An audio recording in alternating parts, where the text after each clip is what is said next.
It begins with a promise, a silent vow you make to yourself and to her. You will build a world for her, a fortress against the cold, a castle of comfort. You work, you sacrifice, your hands become calloused, your nights become shorter. The world outside is a battlefield, and you are its tireless soldier. And you succeed. Piece by piece the fortress rises. The walls are high, the coffers are full. The sapling you once stood turned to her, your heart a heavy, proud drum. You present it all on a silver platter. This is for you, you say.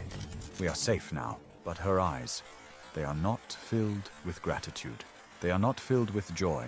They are filled with something else, something cold, a stillness that frightens you more than any battle ever did. This is the beginning of the punishment. It is not loud. It is a quiet, creeping decay. A poison in the wine. The castle you built becomes a gilded cage. Its hallways echo with unspoken resentments. Every comfort you provide becomes a stone in the wall between you. You don't understand. You gave everything. You won the war. So why does your home feel like a new, colder battlefield? She will find reasons to fight. A misplaced book. A word spoken in the wrong tone. These are not the real reasons. They are manufactured skirmishes, designed to test the walls of your patience. She will mourn the man you used to be. The hungry wolf, the struggling artist, the dangerous dreamer. She will tell you that you've changed. What she is really saying is, you have become safe, and safety is boring. This is the heart of the paradox. This is not an accident.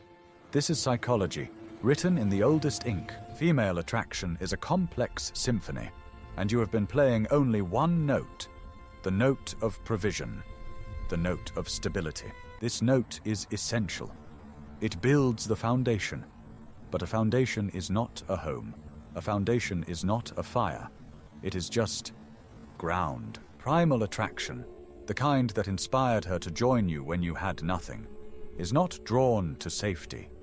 It's drawn to power, to challenge, to the untamed. When you were fighting the world, you were that wolf. Every day was a struggle for survival, and you were the dominant, commanding force at the center of that chaos. She didn't fall in love with the promise of a castle.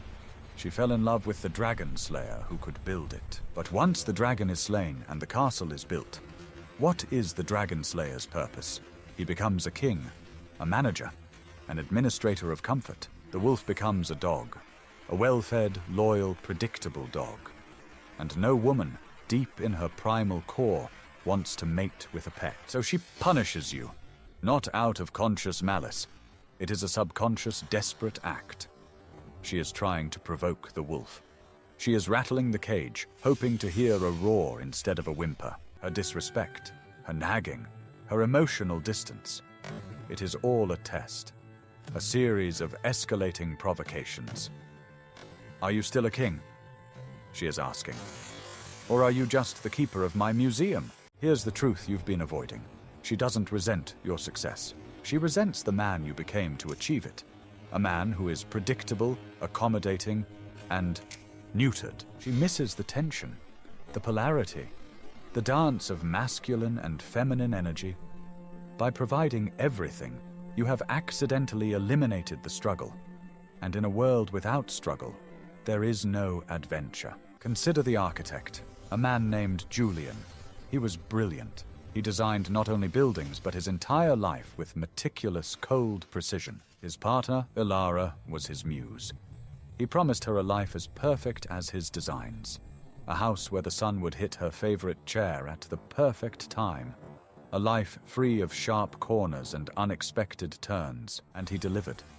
Their life was flawless, predictable, a symphony of beige. But Ilara began to wither. The perfect house became a mausoleum, so she started to create chaos. She would invite stray animals into their pristine home. She began talking to a rough, unpredictable man from the village, a gardener. Julian was confused. The gardener had nothing. He was objectively a lesser man, but he was not predictable. He was a force of nature, not a blueprint. Ilara's punishment of Julian was not an affair. It was an injection of the very chaos he had designed out of their lives. She was desperate to feel something, anything, other than placid perfection. This is the unveiling, the terrible, liberating truth. You are being punished not for your strength, but for the misapplication of it. You used your dragon-slaying power to become a glorified zookeeper. You thought the goal was to eliminate all her problems. But women don't fall in love with the absence of problems. They fall in love with the man who can handle them. The solution is not to fail. It is not to stop providing.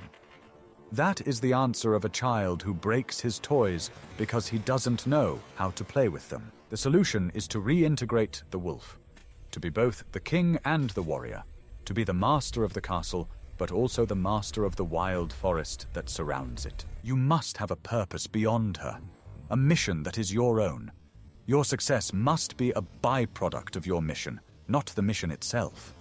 She cannot be the center of your universe. She can only be your favorite star within it. Set boundaries. Be a mountain that she can rely on, but one that she cannot move. When she tests you with manufactured chaos, do not meet her with anger or submission. Meet her with calm, unshakable strength. Let her know that you love her, but your identity is not dependent on her approval. You are the architect of your own soul. She is simply the most welcome guest in the cathedral you have built there. The provider's paradox is a trap only if you see provision as the end goal. It is not. It is the foundation. Now and only now are you ready to build a life on top of it. A life of passion, polarity, and untamed love.